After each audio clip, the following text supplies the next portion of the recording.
बिस्मिल्लाहिर्रहमानिर्रहीम। अस्सलामु अलैकुम नाज़रीन। चेयरमैन पाकिस्तान तहरीक इंसाफ और साबिक वज़ीर आज़म इमरान खान ने पंजाब असम्बली के इंतखाबात के लिए लाहौर से PTI के उम्मीदवारों को फाइनल कर दिया है। सराय के मुताबिक हमाद अजहर PP 125 लाहौर से सूबाई असम्बली का इलेक्शन लड़ेंगे। PP 148 से अबदाल करीम, PP 149 से महर वसीम और PP 152 से वसीम कादिर उम्मीदवार होंगे।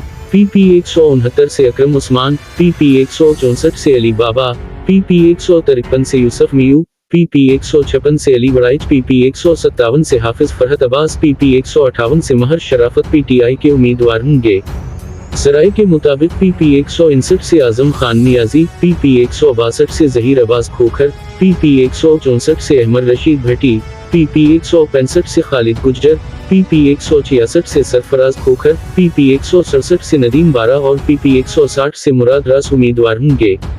सराय ने मजीद कहा कि चेयरमैन PTI इमरान खान ने PP 161 से आतिफ चौधरी, PP 168 से महमूद अल रशीद, PP 170 से मियां असलम इकबाल, PP 172 से जुबैर नियाजी और PP 173 से असगर गुज्जर के नामों की मंजूरी दी है।